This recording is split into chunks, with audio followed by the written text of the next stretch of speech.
My friend Dan Christensen challenged me today over on the Twitter feed about my views that public transportation should be free. I wanted to respond to him very thoughtfully because Dan Christensen is one of the few people I really have some respect for. We've been friends for quite a few years, although casual friends. We're not good friends, but we're casual friends. And in case you forgot the kind of things that Dan has gone through in his career at TriMet.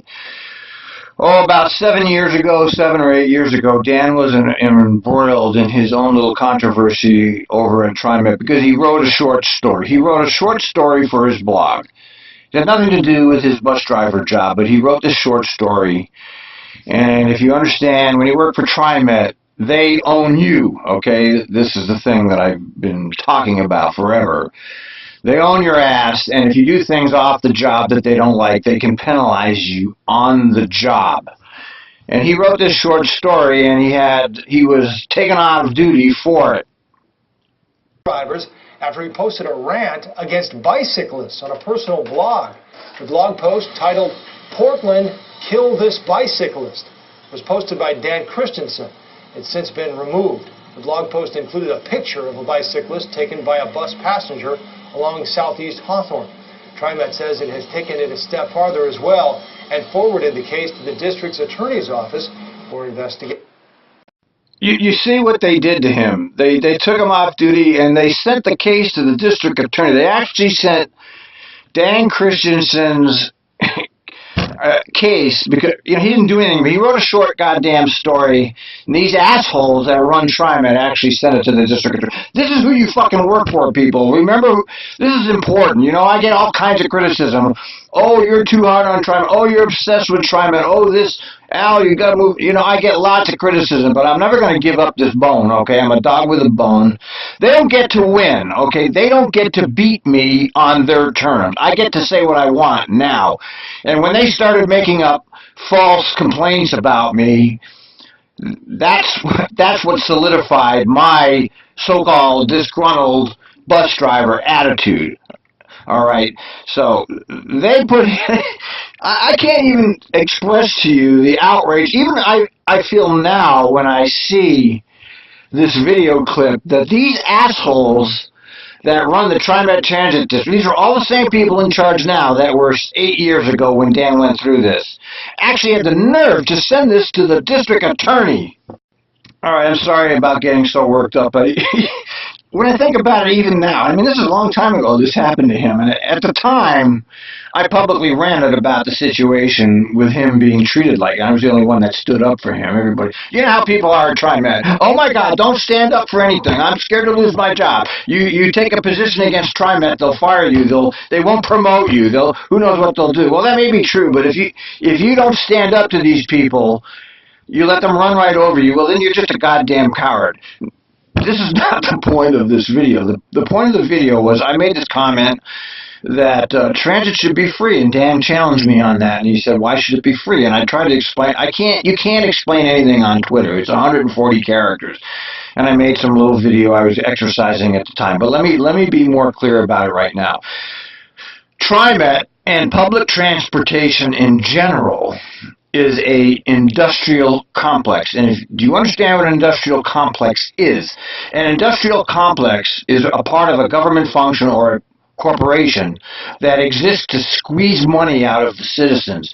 They exist to steal from us for the benefit of a ruling or elite class. Public transportation in the United States of America, and that includes TriMet, exists to squeeze money out of the riders and out of the citizens by the tax increase. They don't exist to benefit the riders or what I call the public transportation professionals, the ones that are running the system and keeping the system going.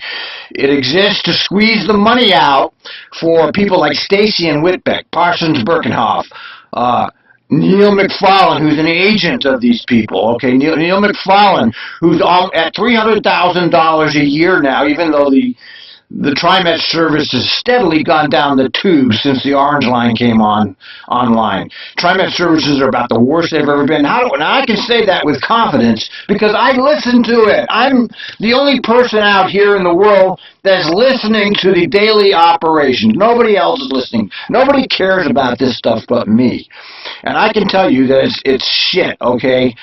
Not only do riders don't get 24-hour service, because why should we provide 24-hour service? Why should we provide a service that actually you could use anytime, day or night? No. We don't provide frequent service. 15-minute service is not frequent service, okay? Just because the media does what TriMet tells them to do, it doesn't mean it's true. And this is where Trump is right, by the way.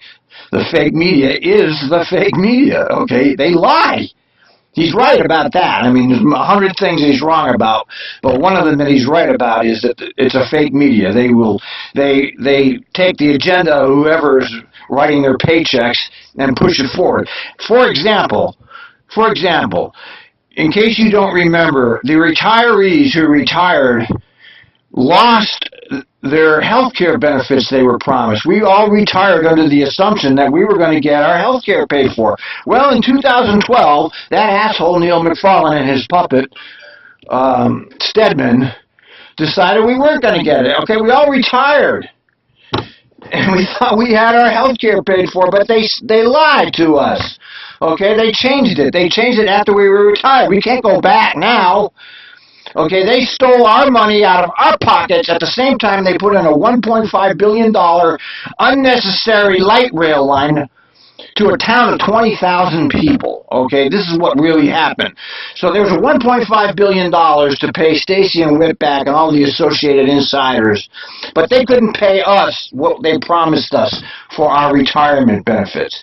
This is the public transportation industrial complex stealing from us, the employees, and what they can from the taxpayers to fatten the pockets of the contractors. And now, what do we have? We come up with $30 million to put in an electronic fare system that nobody asked for.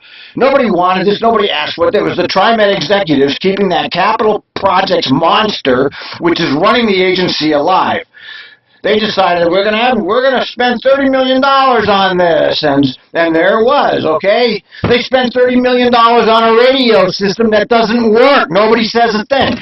They're going to spend $500 million on a Powell Boulevard reconstruction project that's completely unnecessary. Nobody says a thing.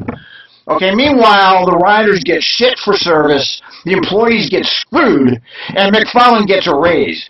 This is the industrial complex. It's stealing from the employees, stealing from the riders, stealing from the public to fatten the paychecks of people like McFarlane, all the cronies he's decided to hire, all of those executive jobs that do nothing. Who knows what the hell they do all day? They have nothing to do with the public, and their contractors, the insiders of the Portland system.